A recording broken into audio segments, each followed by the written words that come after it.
think we can start. I want to welcome you all here in this event organized on Turkey and Greece.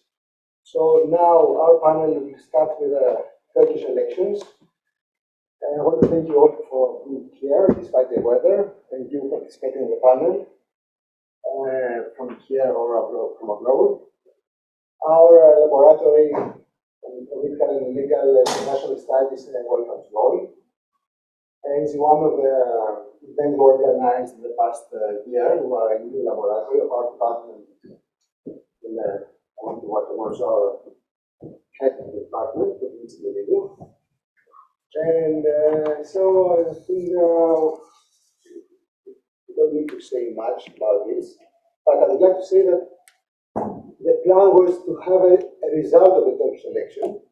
Maybe we'll have a second round tomorrow or the day after tomorrow. But finally, I would say we have to take as a given fact that the result is that Tayyip Erdogan will be the president without. Let's see. It's an interesting percentage you bet on. And I pass the floor to Ms. Dimitra Makri, who is going to chair the. Thank you very much, Mr. Thessaloniki. Thank you all for being here and participating in this event. We're going to talk about Turkish elections after the vote, as Mr. Thessaloniki said. But I will try to focus a little more on the micro.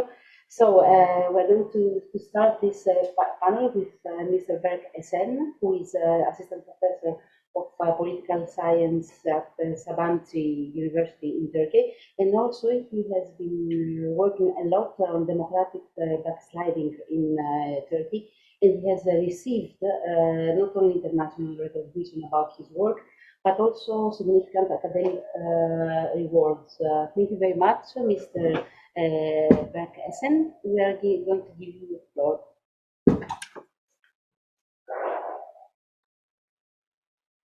Well, good evening, everyone. Thank you so much for this kind invitation. I hope you can all hear me. I can hear you fine. I'm really pleased to be with you today, and I hope at some point I will be able to attend, in person as well. Thessaloniki is a city that I've been meaning to visit. But let me also thank Leonidas for his kind invitation. So what I've been told was that I would have like a 5-minute period as for my opening remarks. So I'm going to be I'll try to be very brief and very general in my in my analysis. But then during the second round and the Q&A session, I'll try to sort of elaborate a bit more on some of the points that I'm raising. Well, first of all, I think the presidential elections was the perfect storm for President Erdogan. He and his party had come to power after the November 2002 elections. So they've been in power for the last 21 years. And I think in most elections, they really cruised to victory without any kind of significant challenges or without any kind of uncertainty, even before the vote took place. And only in one occasion that the ruling party lost its parliamentary majority. This was in June 2015, and even then they could easily reverse this outcome. But for the first time after nearly 2 decades, the opposition actors were actually quite hopeful that they will be able to defeat President Erdogan. This is partly because of the weaknesses of the current regime. Right? There is an ongoing economic crisis in Turkey that maybe some of you have been following, and this has been going on for several years now.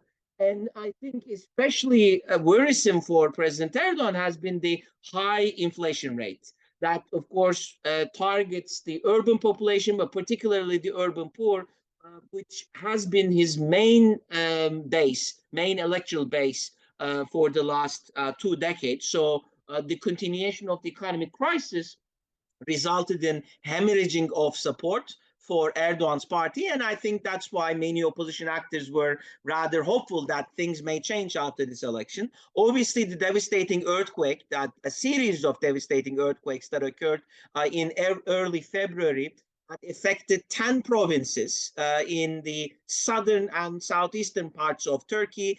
And many of these provinces tend to be government strongholds. So again, the expectation was that this is going to be a major blow to the government base. That's one side of the story. The other side of the story is that the opposition parties have actually come together under a former structure and nominated a joint candidate, Kemal Kılıçdaroğlu, who, even though he's not necessarily known to be a very charismatic, popular figure, at least, especially towards the end of the campaign, seems to have united ideologically and ethnically and even religiously disparate segments of the electorate, getting support from the pro-Kurdish movement, from the moderate Turkish nationalists, secular center-left, and even some moderate Islamists. And so the hope was, finally, with the opposition having come together behind a joint candidate, with all these structural weaknesses of the regime, that this election is going to bring about change. And in fact, even the opinion polls had actually indicated that things would go in a different direction. Now, looking at the results of the first round, it seems that, yes, Erdogan was weakened. I think we should not lose track of the fact that for the first time now, Erdogan's support in a presidential election fell beneath 50%. In 2014, he got 51.5. In 2018, he got 52.5. And in this election, he could barely make 49%, which, of course, in a normal democratic regime is extremely high.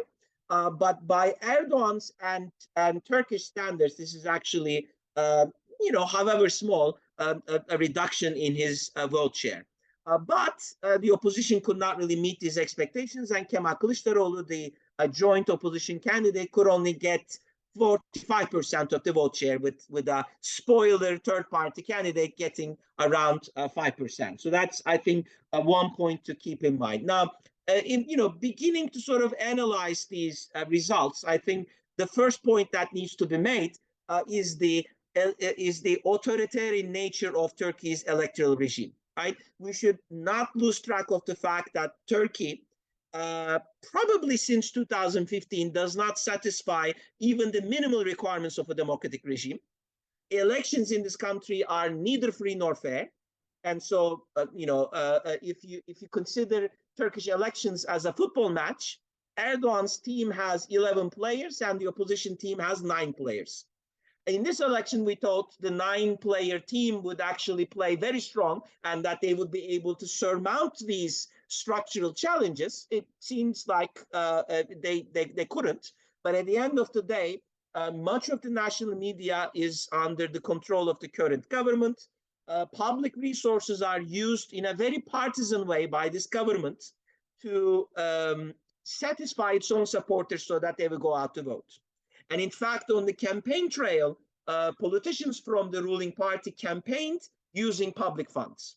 Whereas, of course, the opposition does not really have these kind of advantages. And so much of the national media outlets were off limits to members of the opposition, including the opposition joint candidate. So this was not a fair contest that occurred. Coming to the, to account for Erdogan's 49% versus Kemal Kılıçdaroğlu's 45%, I could give you sort of very quickly, I know that I'm now running out of time, I can sort of give you 2 quick responses. Well, first of all, the government machine that we thought was weakened, at the end of the day, fearing an election defeat, flexed its muscles. The ruling party really mobilized millions of AKP voters. The turnout rate at the end of the day was, within Turkey, 89%, which is extremely high. And even the opposition voters took to the polls. In many of the government strongholds, the turnout rate was over 90%. So the ruling party, which has a very high organizational capacity across the country, flex its muscles and basically draw almost all of its supporters to the polls. There are many reasons for this ongoing political polarization in the country. Erdogan being still a very popular leader vis-a-vis his voters. And of course, he effectively reached out to Turkish conservative Sunni voters with some fear tactics, portraying the opposition candidate to be in bed with terror groups and foreign actors and all sorts of nefarious interests that are out to get Turkey. And I think that strategy seems to have worked. And despite the ongoing economic crisis, I think Erdogan very strategically adopted a number of redistributive populist measures that alleviated the negative repercussions of the economic crisis, at least for his own voters. The minimum wage was systematically increased. And, to give you a sense of it, majority of the Turkish workers are paid minimum wages. So when the government increases minimum wages, it actually reaches out to the majority of the voters, many of whom are already AKP supporters because they belong to this urban, poor, low-income, low-educated sort of segment of the electorate. The early retirement law was passed, so many people could get retirement below the age of 65. The salary levels of civil servants and pensioners were increased.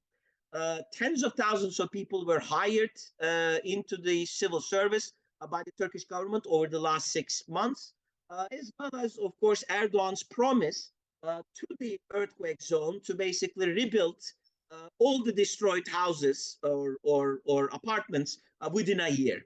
And so some of the negative effects of this economic crisis were, I think, alleviated, at least for the AKP voters, that considering the high credibility of Erdogan, in their eyes, that was enough for Erdogan to retain his base. Not win any new voters, but at least retain his base. Coming to the opposition, I think the opposition ran an okay campaign. I mean, Kemal Kılıçdaroğlu, I think, surpassed expectations. I had very low expectations of him, and I think he surpassed them. He used a message. He adopted a very inclusive message of hope and change, which allowed him to appeal to these disparate segments of the opposition camp. Because over the past years, the problem for the opposition was that they were united in their opposition to Erdogan, but on basically every other political issue, they differed among each other, which prevented them from coming together. Kemal Kılıçdaroğlu and the opposition alliance managed to bring everyone on board. The problem was much of the opposition's campaign was limited to the social media, which is already controlled by opposition voters anyway. With the national media outlets off limits to the opposition, with the political organization of opposition parties having been weakened over the years, they could not really reach out to the other camp. They couldn't really do door-to-door canvassing. They couldn't really get their message across, but mainly sort of stuck to traditional public rallies, as well as social media messages, mostly given by the opposition candidate. As I already told you, Kemal Kılıçdaroğlu being 74. Because we have surpassed the time, maybe. Okay. Yeah.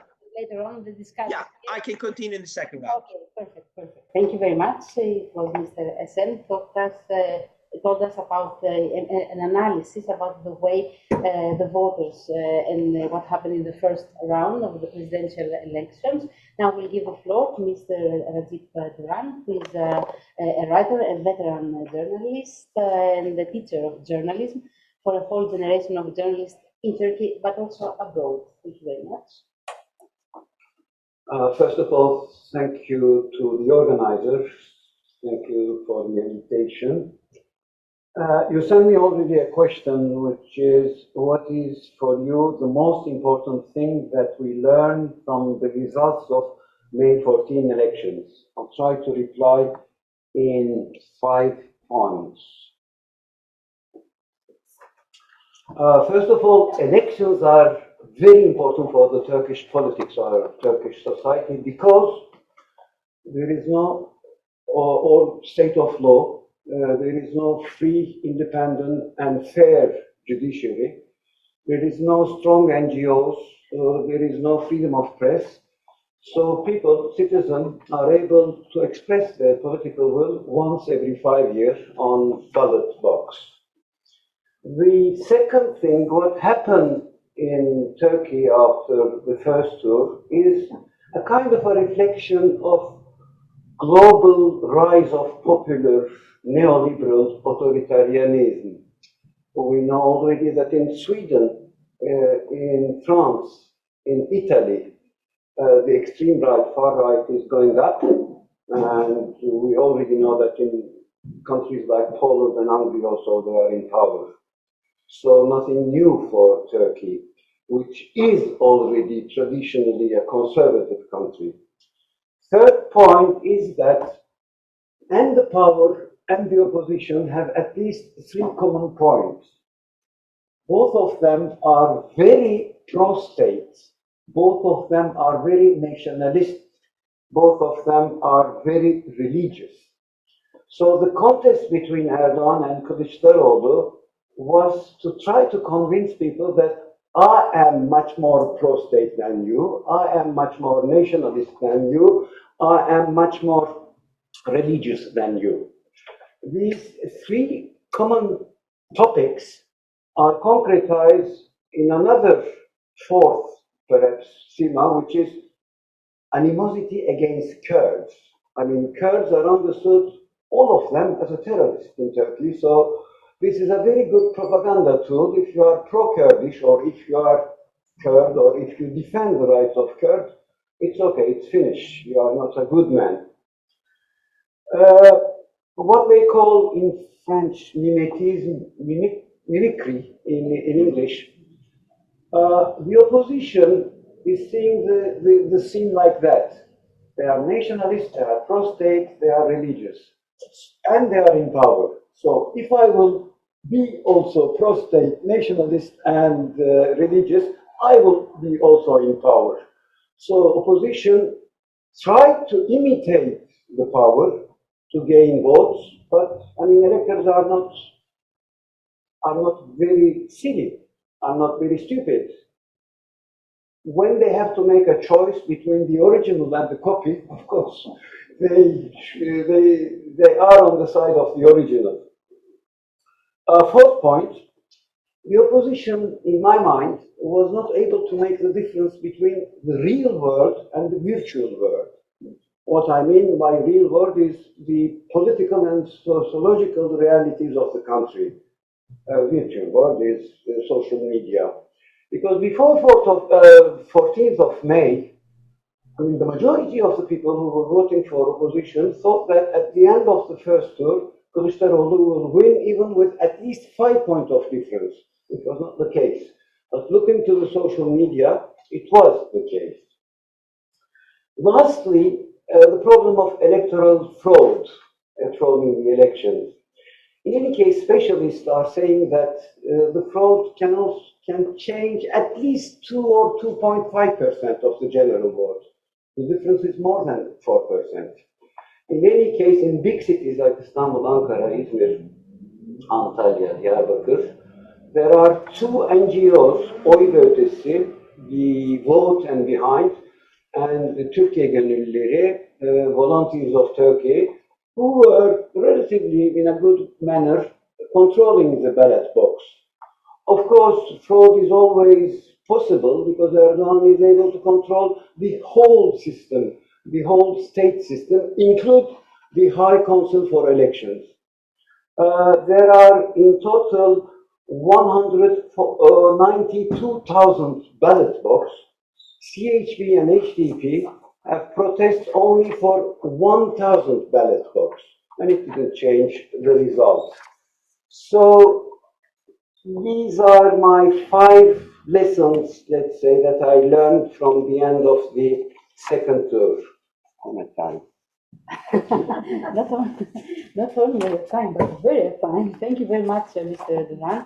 In 5 points, you managed to give us the meaning, what happened in Turkey in the first round of the presidential vote. And now I will call Mr. Leonidas Karakatsanis, Assistant Professor of Comparative Politics at the Department of Balkan, Slavic and Oriental Studies here in the University of Macedonia, to present us what happened in the first vote. Thank you very much. Thank you very much, all of you, for joining this panel, really, and the two colleagues for getting together. It's actually very exciting to be able to share ideas between us, first of all. And I think the interesting thing that we might have some different approaches to the issue, which will make it even more lively, the discussion. So what I would like to do is add a comparative element to the story. Because in comparative politics, it's this rare chance that things that you see might be interesting to compare to occur at a very close time to one to the other. And what was that? Greek and Turkish elections. You will say, can you compare Greece and Turkey? And I'm sure my friend Ragıp would say no. But let's see. I have some ideas that I think we need to enter this process and this mental game in Greece. Why? Because it's the typical image we have in Greece for Turkey is based on this Turkish exceptionality of a Turkey where democracy cannot click, and not only now, it's not only Erdogan, it was never there, it has never clicked. So I think if we go through this game of comparison, we can at least focus on what is important to focus in Turkey and Turkish politics as unique elements of Turkish politics.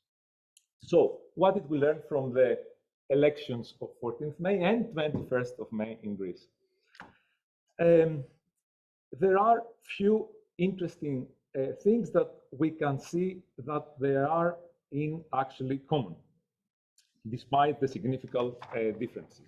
So what we saw is that in both Greece and Turkey, we entered these elections with opposition trying to invest in some pillars that boost their hopes of finally managing to get into power.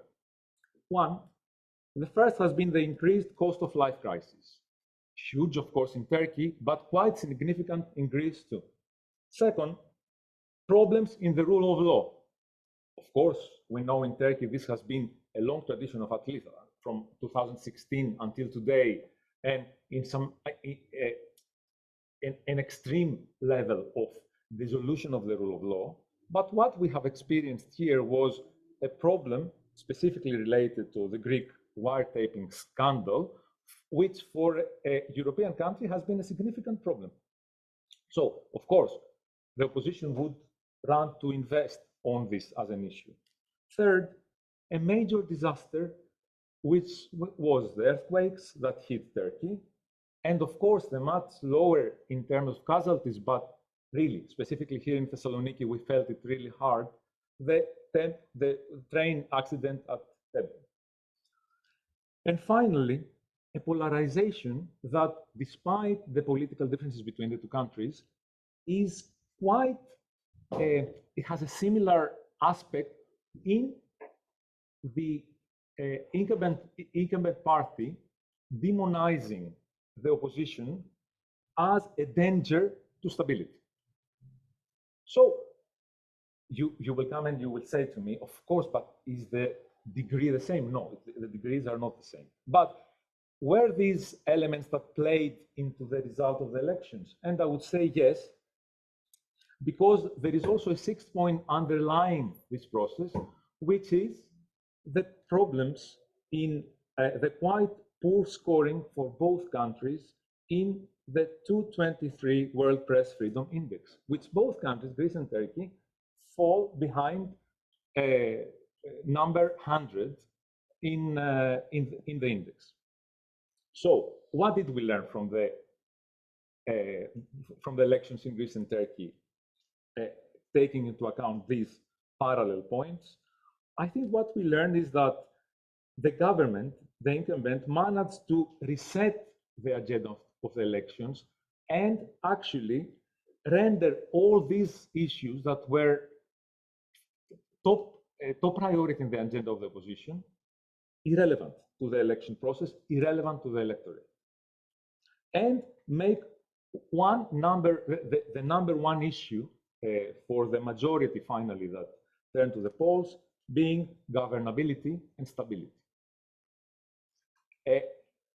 Of course, there is a huge issue of what kind of access there was in the opposition campaign in Turkey, much larger barriers in relation to how they could access the voters of the AKP party. But what we need to take into account is that because this has been a known problem and strategies of the opposition tried to work over this barrier, what we finally see is that this interesting thing of a focus, of a return of the voters, that despite all this, despite the lack of democracy, despite the problems, the economic problems, what people voted for was stability, was governability. One, finally, of the most interesting and similar critiques for why did the opposition fail both in Greece and Turkey, a critique that I read by Mesut Yeğen in the Turkish media and Dimitris Christopoulos in the Greek media for the Greek opposition and for the Turkish opposition, was the inability in front of this approach of the majority that we want someone that can govern, to present an alternative that could present itself as having the ability to govern the next day. So I'll stop here. And of course, from now on, we can turn to the peculiarities, I think, which are very significant and important. Mm-hmm. Thank you very much, Mr. Karakatsanis. You were also to the point and on time. Also, we have heard from Mr. Karakatsanis the 5 points where Greek elections and Turkish elections, we could see that there were some similarities in a way, and of course that we can say that both opposition parties in Turkey and here in Greece couldn't find the way to present an alternative way to govern, to have an alternative to present also stability to both countries. So now we're going to open, I think, the rounds to some questions. But I don't know, does any one of you have a question, or can we start from here? Oh, we have also already one question. Okay, thank you very much.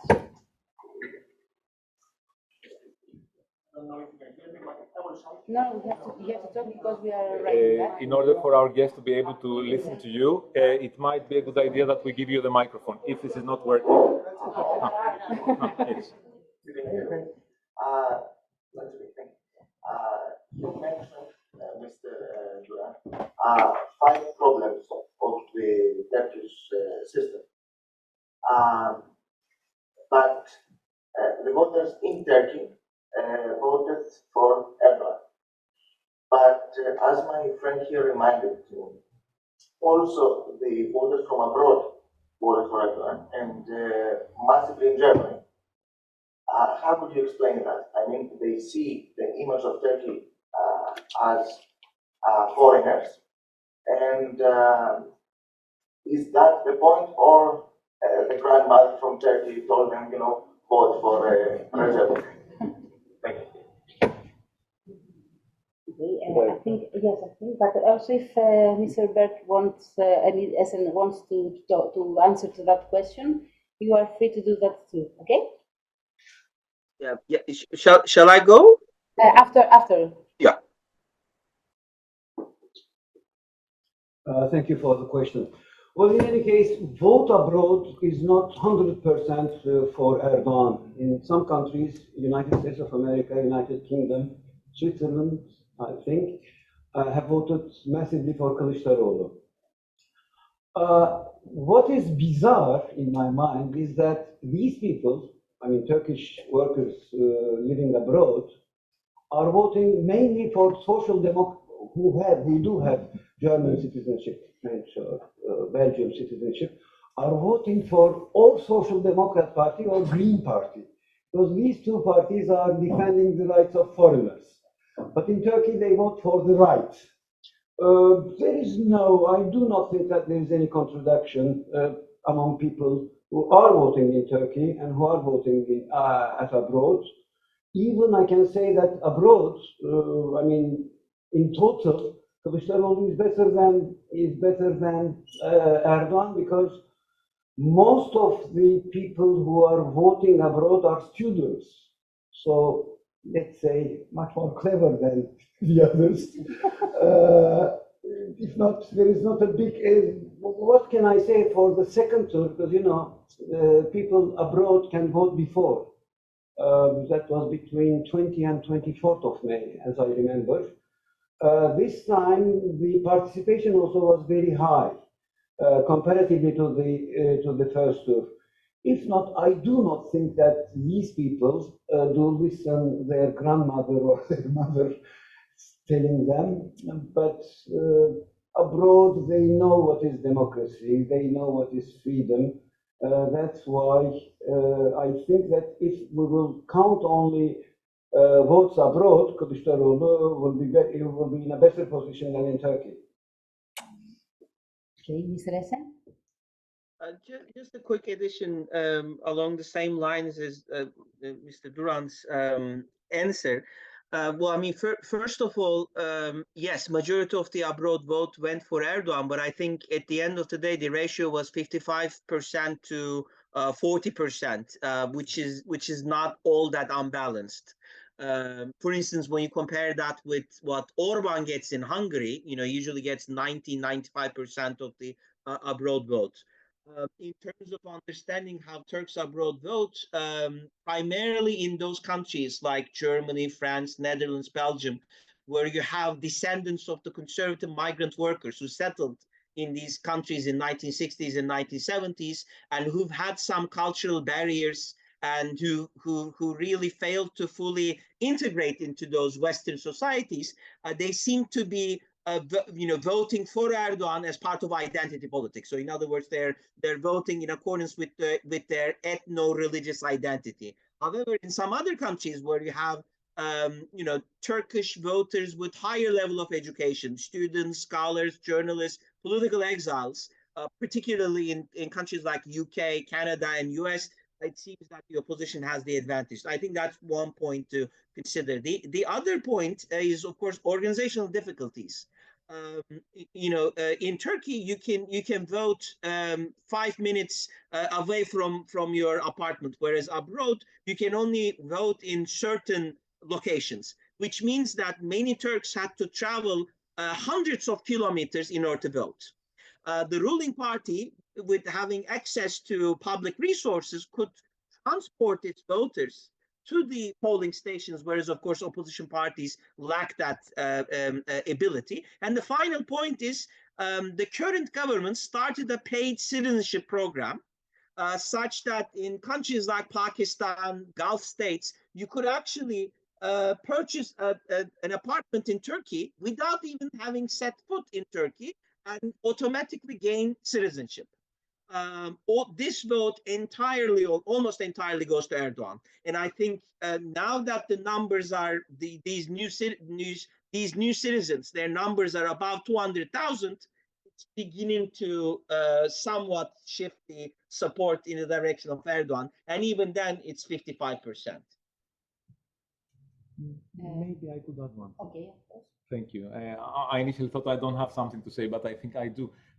Maybe we also need to take into account that this in Turkey it's also a relatively new thing for the diaspora to vote. So we don't have really comparative figures in relation to the first golden period of the Erdogan regime. It's after 2011, if I'm not mistaken, right?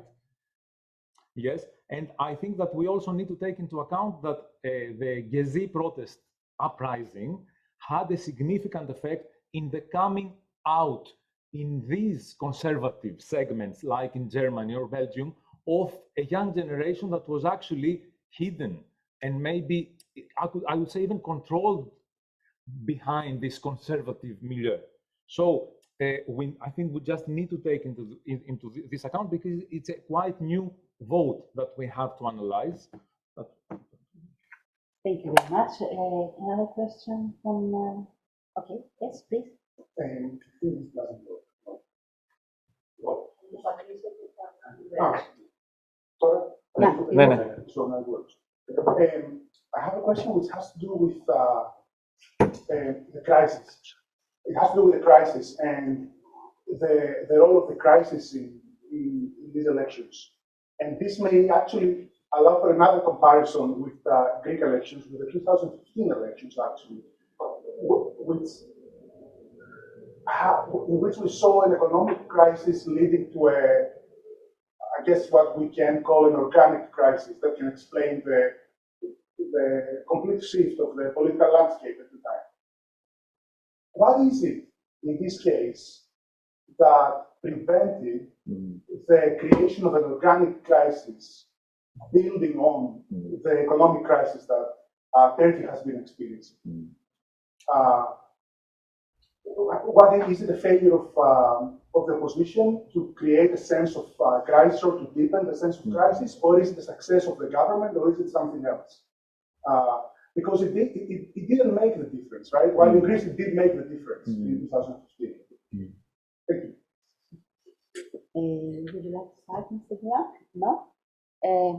Mr. Esen, would you like to answer to the question? Yes, briefly. I think this is an excellent question, and you know, I actually think that the answer lies in both directions. You know, the ruling party has retained its popularity, has a lot of support at the grassroots level.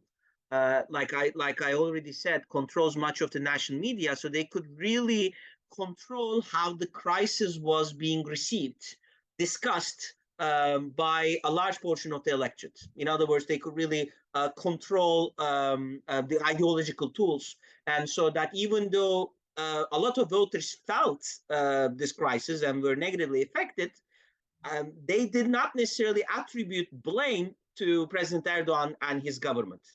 And that Erdogan and his party very skillfully could shift the blame onto other actors, you know, foreign actors, the pandemic, you know, there's an economic crisis in the West too, inflation is on the rise elsewhere. You know, Turkey is located in this very delicate position in world politics. There's a war going on nearby. So they could really come up with all sorts of alternative explanations to really persuade at least a big portion of their voters. They could switch the national debate away from the economic crisis to security issues, right? So Turkey is facing all these ontological security threats, and that even though there is an economic crisis, we need to stand by our government because they are keeping Turkey safe. And, you know, this is a message that can really fall on, you know, willing ears in a country like Turkey with a very strong nationalist tradition. But I think it's partly the fault of the opposition.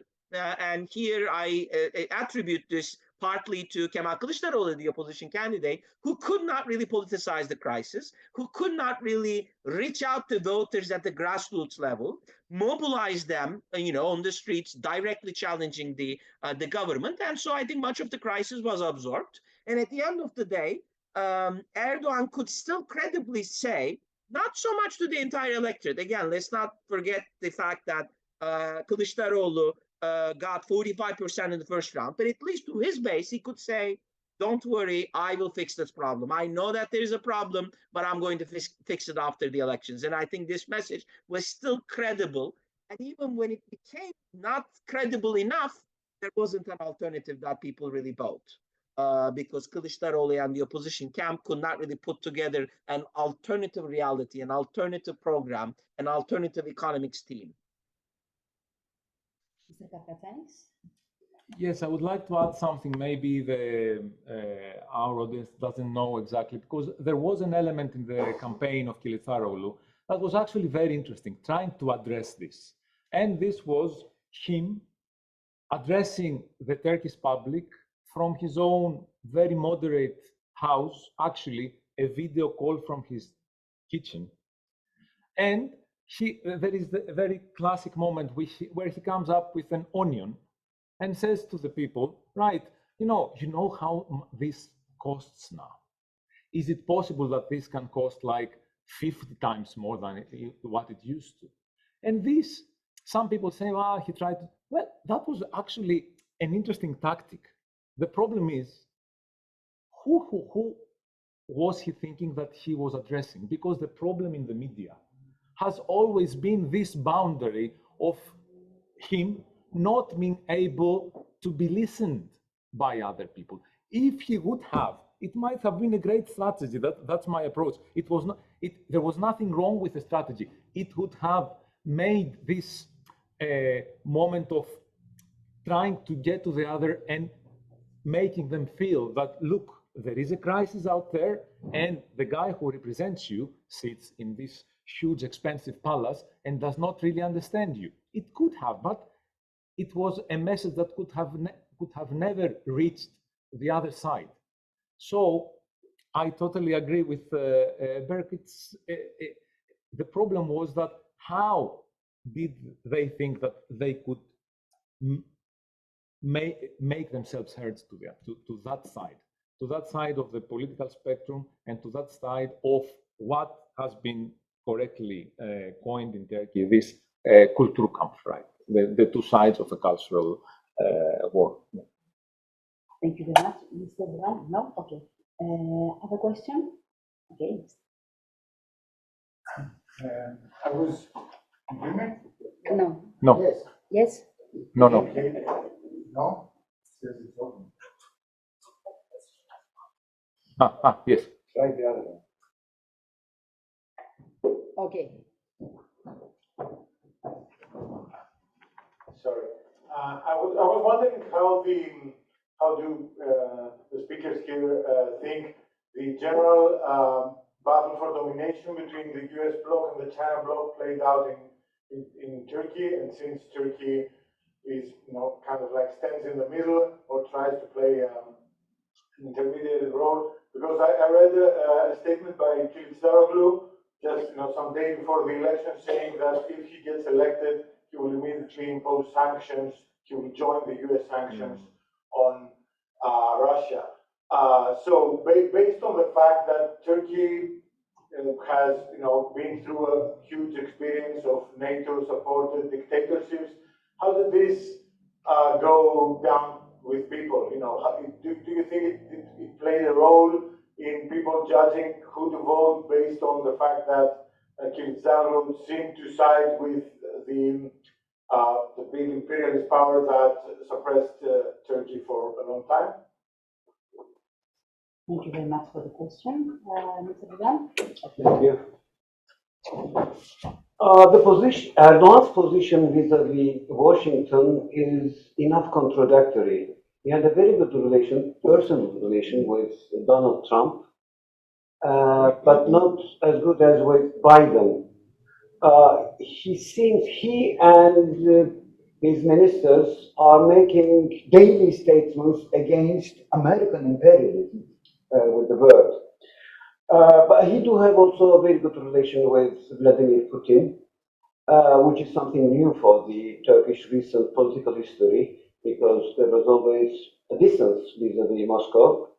But from the other side, he is one of the activists of typical American economics, which is neoliberal economies.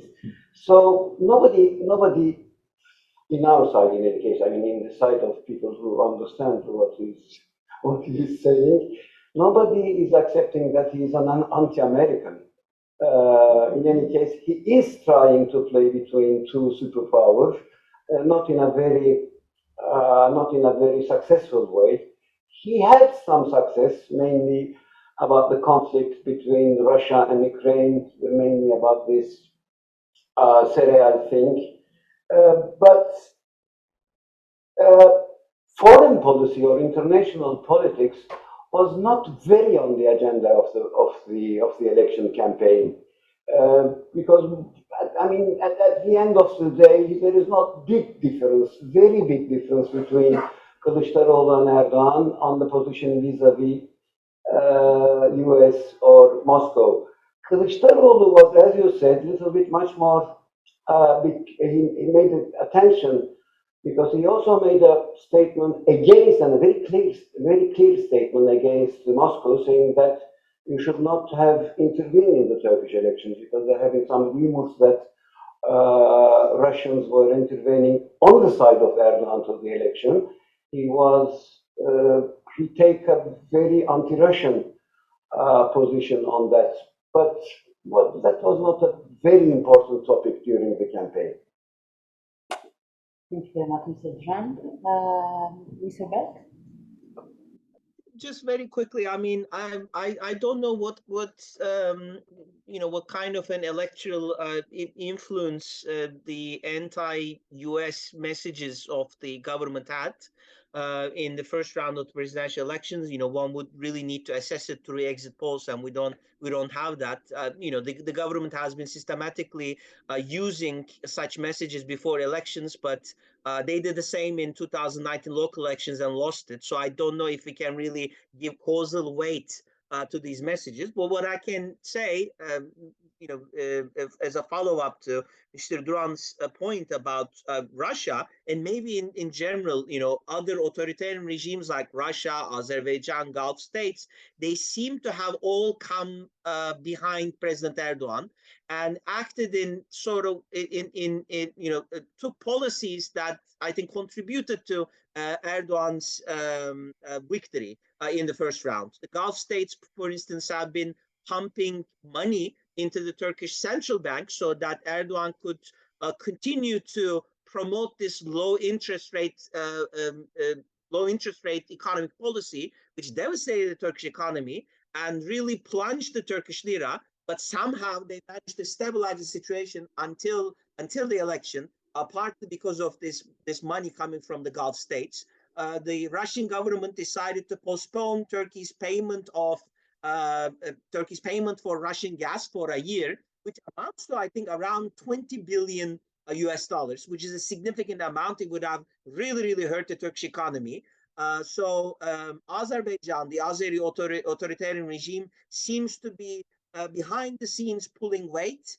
For instance, persuaded, it seems, the third candidate in the presidential elections, Sinan Oğan, who got 5% of the vote share, to endorse President Erdogan, even though he seems to have had an anti-government agenda on the campaign trail. So it's not so much the government's messages per se that has affected the election, but rather how other authoritarian regimes have all come behind President Erdogan, whereas we're not necessarily seeing a similar development within the Western camp vis-a-vis Kılıçdaroğlu, the opposition candidate. Thank you very much, Mr. Esen. Other question? Yes. I don't know who could answer my question, but I cannot really understand the way that the danger for capital control has been emerged during this election period and with Erdogan in power and Erdogan winning the first round. How he left these rumors uncontrolled. Since he controls everything. I didn't understand. So there were some news about possible capital controls after the election. So yes. So the question is, how is it possible that such news could actually leak? How did the regime did not prevent this from happening? Well, it didn't leak. I mean, in these last 2 or 3 weeks, people in Turkey who went to bank to withdraw their foreign exchange, I mean, dollars or euro, were not able to take them. There was a limitation in practice. I mean, as there is no order of law, he just sent a memorandum to the banks, and people were not able to withdraw more than $200 per day. It's not a leak. Well, as so many people have said, the Turkish economy is not on zero level, it's on -20 levels in all sectors. Well, but he was enough clever and enough successful to hide that and to to, this is not also, this was not also one of the main topics of the campaign, because everybody knows that the economy is not well. So nobody is trying to understand about the details about all these technical things, because these are more or less very financial technical things. But people who do need US dollars or euros were not able to take what they want from their own bank. I mean, they do have in their account, I don't know how many thousands or millions of dollars or euros, but they were not able to take it. Thank you very much. Mr. Esen?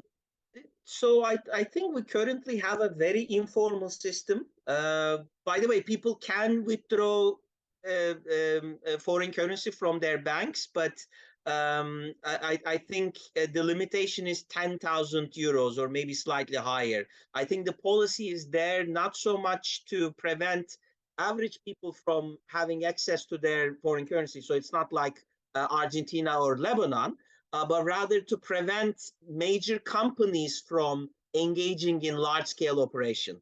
And the goal is to basically retain the strength of Turkish lira until the elections. And beyond that, we don't know what the situation would be, because currently the government has engaged in an experiment that may backfire at some point, which is that they're actually paying a very high interest rate to people who are willing to keep their money in US currency at banks for 3 months. But during this 3-month period, the bank exchanges the foreign currency to Turkish lira, which of course stabilizes Turkish lira. And at the end of 3 months, they basically give you back your US currency. I haven't trusted this system, so I haven't used it. But most people I know have actually taken advantage of it, benefited from it at the cost of the treasury losing money. And the treasury is now printing Turkish currency excessively to be able to pay for this. So at some point the crash will happen, but we're not there yet. And there is not really widespread panic. There are no long queues in front of banks with people trying to get their money out. But the big companies, they're now prevented from engaging in large US dollar-based operations, at least until after the election. Can I just add something? Yes. The limitation of $10,000 is to transfer abroad. What I heard from at least 3 friends of mine living in Istanbul, that was the case that they lived. I mean, they have been in bank branch, and they were not able to withdraw more than $200 per. Yeah, 200. I did. That's so that's not. I think it depends on which bank, which branch, but there is no systematic limit to 200. Yeah, it depends on the bank. Very probably, I'm not sure about that. I have to learn it about that. Very probably because there are 2 types of banks, just like everywhere: the public ones and the private ones. Very probably, public banks are limiting this thing, but there is no. There is no legal thing to limit it, but in practice, I had friends who were not able to withdraw more than 200. Thank you very much. A question from, okay.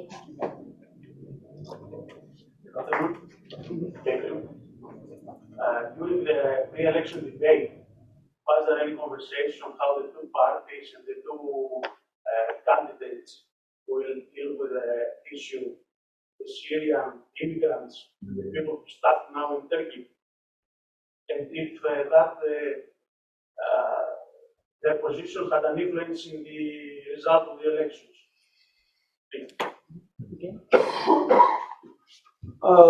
The bloc of the opposition, what we call the table of six parties with CHP, with Kılıçdaroğlu, published during the campaign, I think 2 or 3 months before the 14th of May vote, a kind of manifesto of more than 350 pages about their policy, about their strategy, about their tactics.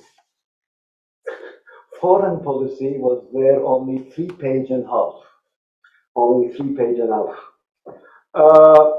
The problem of Syrian refugees were, of course, on the agenda of both the opposition and the Erdogan's side, mainly on the agenda of the opposition, and they were saying that mainly rightist parties of the table of 6 were pushing Kılıçdaroğlu. We will send them, and all of them. So this is also a very popular topic during the campaign between 2 tours. The numbers are very, I mean, nobody knows exactly the number of Syrian refugees living in Turkey. Some people are saying 3 million, other people are saying 10 million. No, there's a difference between 3 and 10, but it's like that. In any case, they think that to win new votes, they should send the Syrians. The government was much more moderate on this topic. Yesterday or 2 days ago, one of the ministers said, "No, we can't send all of them because we need them as workers." But you know, most of them are illegal workers, so it's very good for the capital. They don't pay any social security or any other taxes. But this is only from the side of labor. We already know also that so many of these Syrian people have been also used by the Turkish army in military operations in northern Syria, but also in Caucasus and in Libya. So it's a good arm for Erdogan, all these Syrian. And I don't know, we don't know exactly how many of them have received Turkish citizenship. They also vote. I don't know exactly the number, and I don't think that anybody knows the exact figure of how many Syrians get their Turkish passport or Turkish nationality. But this is one of the arm of the power. Thank you very much, Mr. Duran. Would you like to answer, Mr. Karakatsanis? Thank you very much. It's a very interesting question. And I think it kind of connects with another thing that maybe we will discuss about, but I want to bring it in here, nationalism. Because many say that the big winner in these elections was nationalism. Why? Because the third candidate, there were actually 2 candidates, Muharrem İnce and Sinan Oğan, both jumping into the process of presidential elections with quite a nationalist profile, but the spearhead of their rhetoric was actually the issue of an anti-immigration discourse. Return of the immigrants back to Syria. That was their main thing. There were many discussions after the election of the presidential election results, whether Sinan Oğan, since Muharrem İnce had to step out, became a kingmaker, and whether nationalism was, the big winner. What I've been thinking is that actually the big winner in these elections has been exactly the anti-immigration discourse. It has become a major player by connecting 3 different kinds of anti-immigration discourses that existed in Turkey, and they were quite dominant in Turkey, but they were not really linked that much. One is the openly racist discourse that has been supported by Sinan Oğan himself and the parties that have supported his candidacy, which is really a straightforward racist discourse. Then you had, of course, the discourse that CHP has not supported as a party and has not supported at the program, but there is a problem that the base of CHP voters are unhappy with the Syrians, and there is a growing discontent within that milieu that tries to find a more clear representation in the political discourse. That's my opinion. Maybe our colleagues here disagree, but I think if we also look at the fact that there were some voters of the good party, of E Party, Meral Akşener's party, that did not vote, they voted for the party, but not for Kılıçdaroğlu, and they went and voted Sinan Oğan, I think the major element that brought them there was this. And then, of course, the AKP party and Erdogan themselves would never come out and say something negative because they have invested the entire foreign policy, their relation to the EU on the issue of the existence of millions of Syrian citizens in Turkey. But the thing is, one of the latest very interesting things I read is that since 2017-18, the parliamentarians of AKP, they keep facing the complaints of their own constituency about the issue, and they're trying to suppress these problems that it's apparently a societal issue, an anti-immigration discourse that is becoming something that has deep roots in the societal space. So I would say this is one of the winners of the first round of elections, the anti-immigration discourse.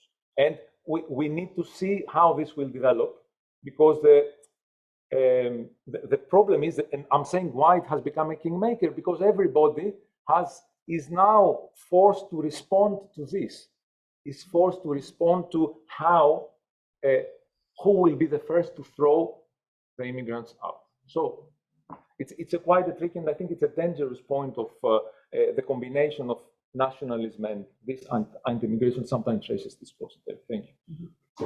Thank you very much, Mr. Esen. I mean, I agree with much of what has been said. Let me just add one minor point to Leonidas's comment. And you know, I've found it as a sort of an analytical puzzle that the opposition, until recently, the mainstream opposition hasn't really adopted an anti-migrant discourse, especially parties on the right side of the political spectrum, because that is exactly what we see even in EU member states, and that is puzzled that, for instance, Good Party, which is a Turkish nationalist party, hasn't even gone more on board with an anti-migrant discourse. And in that, probably because of that reason, that there was a splinter party established by a Turkish ultranationalist politician, Ümit Özdağ, who took on the cause of anti-migration, and particularly anti-Syrian migration, as its rallying point. And in this parliamentary elections, he got 2.2%. Kılıçdaroğlu said that he would return Syrians back to Syria, but used a very soft language, at least in the first round. But having lost the first round, he seems to have adopted a very nationalist discourse, did a U-turn, and now, in order to curry favor with these Turkish ultra-nationalist voters, been really pursuing a very anti-migrant discourse, basically talking about how he's going to kick out 10 million, we don't have 10 million Syrian migrants, 10 million migrants back to their country. And regardless of what he gets in this election, he has now opened up the Pandora's box. And that post-election period, even if Kılıçdaroğlu wins, this issue would be at the forefront of Turkish politics, creating almost a structural issue, fueling Turkish nationalism, maybe secular Turkish nationalism, and Kılıçdaroğlu will not be able to deal with the monster that he has unleashed.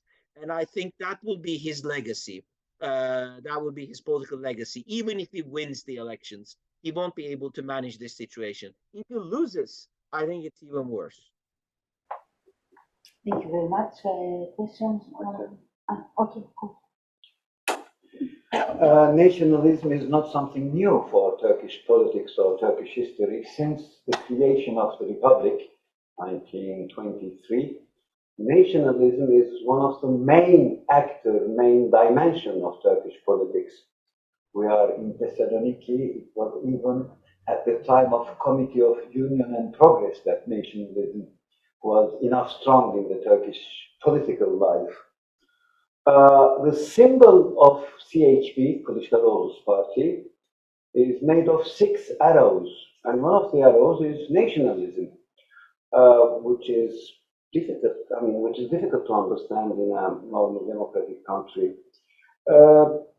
So I'm not surprised by the rise of the nationalism.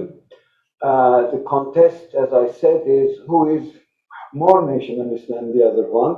So they are trying. I mean, for instance, nobody is blaming Erdogan why he received so many Syrian refugees, because at the time Davutoğlu was the Minister of Foreign Affairs, and he said 10,000 is our red line. No more than 10,000 refugees we can't accept, he said. Well, there's a big difference between 10,000 and 3 or, I don't know, 5 million. The regime was not able to manage this crisis because Erdogan was able to make profit politically, economically, and even militarily from the Syrian refugees, and even also as a voter. Thank you very much. A question from you? Okay, I think that I would like to ask a question to the three of you. If the opposition had chosen another candidate, would it be more successful than Kılıçdaroğlu? Who wants Mr. Esen? Sure. Of course, this is a counterfactual. There is no way of really reliably answering this question. But my speculative answer is that yes, at least probably another candidate, and maybe the current mayor of Istanbul would have had a higher chance of defeating Erdogan. Because, of course, the problem with Kemal Kılıçdaroğlu is that he's been around for a very long time. He's been leading the main opposition party since 2010. And regardless of how you feel about him personally, the electorate has already decided on, has already made up their minds about him. And that no matter what he could have done in this campaign, people who liked him continue to like him, and people who disliked him continue to dislike him. So because of the fact that it was Kemal Kılıçdaroğlu who was the opposition joint candidate, the opposition failed to turn this election into a referendum on President Erdogan. Looking at all the opinion polls, it's very clear that anti-Erdogan vote is majority of the electorate, but that this majority cannot really unite behind a common candidate, at least in extremely high numbers, because you still have some voters who basically say that they're displeased with Erdogan, but they also don't like the fact that Kemal Kılıçdaroğlu is still around despite losing a series of elections. I think the advantage of nominating a figure like Ekrem İmamoğlu, the current mayor of Istanbul, or even Mansur Yavaş, the current mayor of Ankara, would have been that these are new faces who came to office in 2019, much younger than Kemal Kılıçdaroğlu, with no cultural, ideological, political baggage behind them. And that I think it would have been more difficult for the government machine to portray these candidates to be in bed with PKK, to be incompetent, to be unreliable, uncredible. Now, of course, when it comes to Mansur Yavaş, who comes from a nationalist background, the big question mark was whether or not Kurds would have supported him. And I think they would not have supported him in the first round. Most likely they would have nominated their own candidate. But I think it would not have hurt the opposition, because with the pro-Kurdish movement nominating its own candidate, President Erdogan could not have campaigned against opposition by saying that they're in bed with PKK, this separatist organization. And in the second round, I think majority of the Kurds would have lined up behind Mansur Yavaş. They're now even getting ready to line up behind Kemal Kılıçdaroğlu, who is being supported by an ultra-nationalist politician, Ümit Özdağ. He recently endorsed Kemal Kılıçdaroğlu. They signed a protocol. Kurds are even willing to stomach that because they want to get rid of Tayyip Erdogan. But both Ekrem İmamoğlu and Mansur Yavaş would have reached out to some government voters and some swing voters. And all the opposition needed to do was to bring 3 or 4 percentage points. That's it. So I'm not necessarily suggesting that Ekrem İmamoğlu would have gotten 60%. No, I think the government base would have still remained intact, but 3 or 4 percentage points difference coming this way as opposed to going Erdogan's way would have changed everything. Thank you very much. Thank you, Berk. And I think I might disagree a bit on this. So, because I remember that you were one of a group of colleagues that you rightly started criticizing the opposition for the late decision in producing a candidate. So the problem is there that we have to judge someone on his campaign that it was too short, one. Second, I think that the major issue there, that this is, as we all have said, this has been a coalition that it is very difficult to keep together. And probably, I think that it's not an issue that Kılıçdaroğlu probably was necessarily self-appointed. There is that there was a balance of powers there, that nobody wanted to have a very strong candidate, because at the end of the day, it's a presidential system. In case of a victory, there would be a major figure there, and probably everybody was trying to position themselves towards the prospect of a victory, specifically because you had also the polls suggesting that there might be one.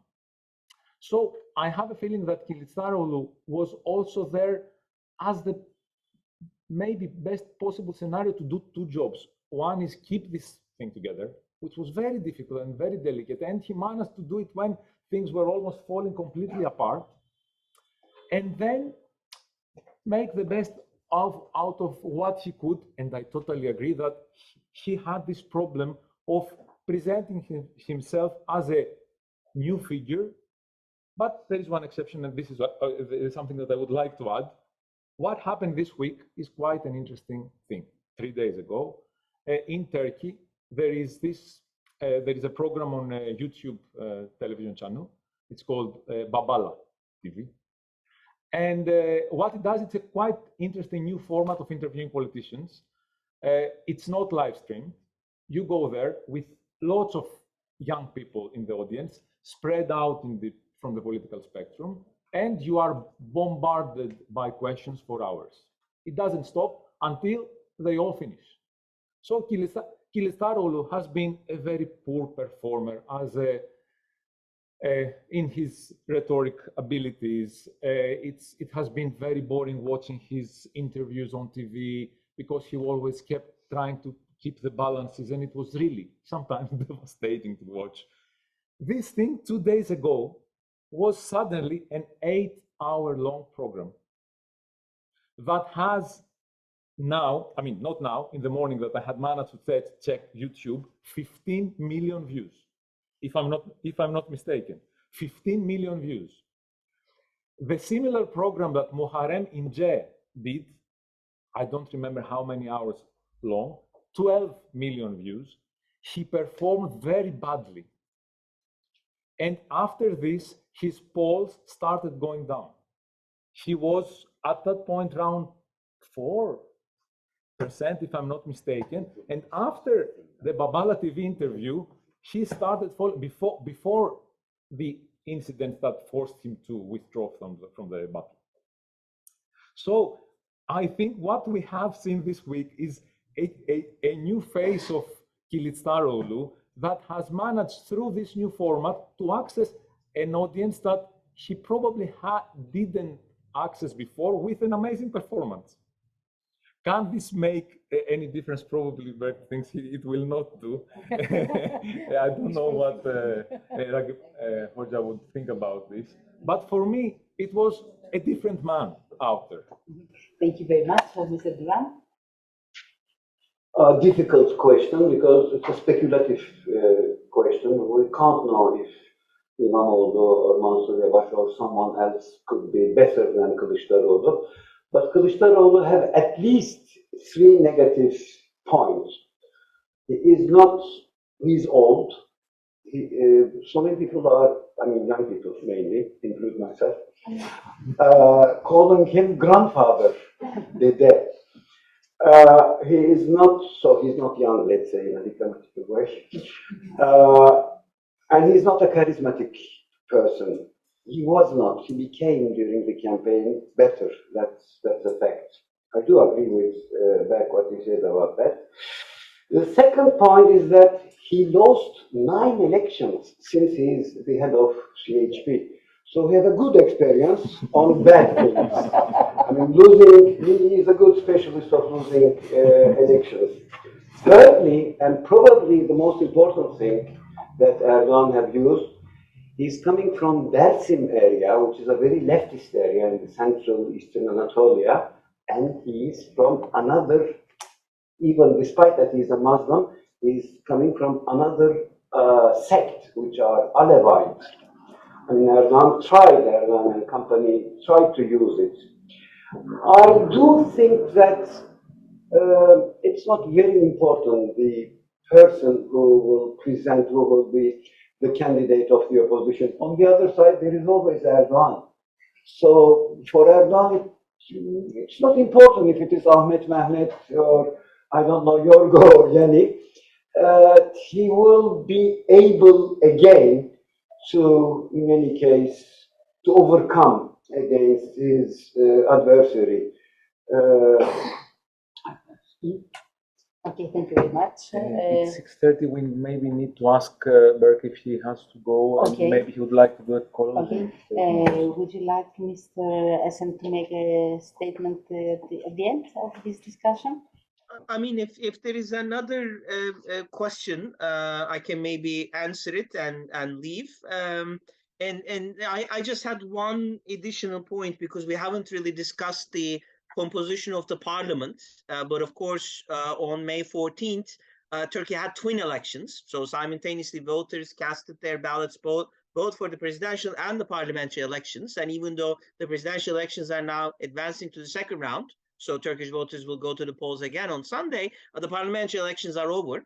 And the composition of the parliament is probably the most right-leaning parliament ever in the history of the Turkish Republic, not only with ultranationalists having a sizable portion, minority, but still by their historic standards, sizable portion of the parliament, but also many Islamist members, some even more radical Islamist members than AKP deputies who are now represented in the parliament. The ruling alliance got 322 MPs out of 600.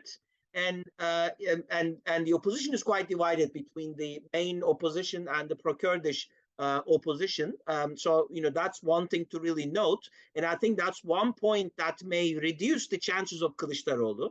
Not only that he's trailing President Erdogan by 2.5 million votes, but also his alliance has minority support in the parliament. And Erdogan is now touring the country saying to the voters that they should vote for him in order to not get a divided parliament. So, all these preparations that the opposition alliance did over the past year to change Turkey's political system from a presidential one to a parliamentary one, at least for the time being, has gone down the drain.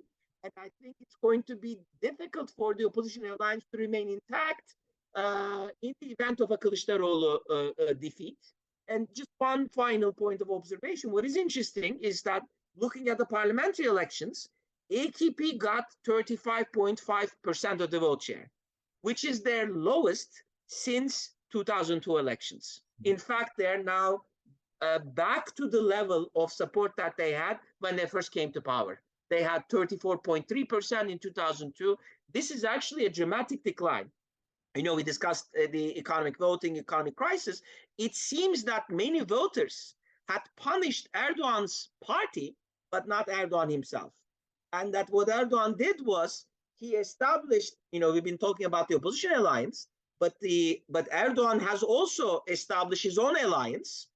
And that by allowing different parties within this alliance to run separately their own lists for the parliamentary elections, Erdogan ended up casting his net very widely, so that those voters, disaffected AKP voters, who were pissed off at their party, ended up voting for another party within the ruling alliance, but supported Erdogan in the presidential elections. And I think that was a very smart strategy that he followed. And so that within the ruling alliance, we now have a Turkish ultranationalist party with heavy Islamist tones. We have Erdogan's ruling party, but we also have a Kurdish Islamist party and an even more Islamist party. Right? So it's a far right coalition retaining parliamentary majority, and I think the next few years will be very tough for Turkey, regardless of wins the presidential elections, because of the fact that the parliamentary composition tilted to the right, even though the electorate, I think, has not tilted to the right. So it comes down to the electoral system and the electoral strategy. So that's my final point. And thank you so much for inviting me and for being so patient with my long answers. Thank you very much, Mr. Esen, for being with us tonight. Thank you very much. Mr. Duran, final statement from you? Probably you want to know what will be the result of Sunday vote. The majority, very big majority of observers in Ankara and abroad are saying that victory for Kılıçdaroğlu will be a real miracle. Thank you very much, Mr. Okay.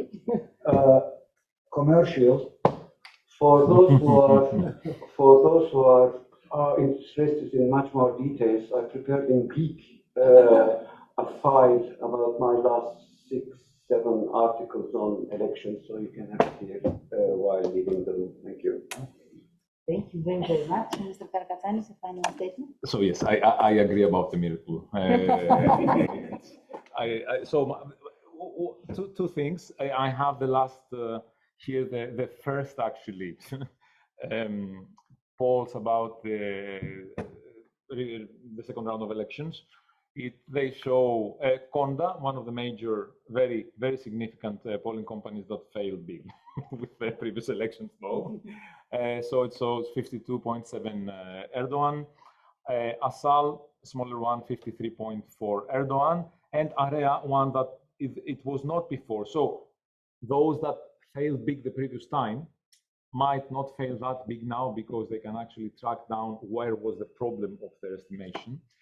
So Area shows 50.6 Kılıçdaroğlu having the chance to win. So one out of 3, there will be probably more coming today. What I wanted to say and finish with this, and kind of give the pass to the next panel, is that there is this weird discourse in Greece about it's finally better for Greece for Erdogan to stay. And I just wanted to say, before entering the panel, that this is quite absurd.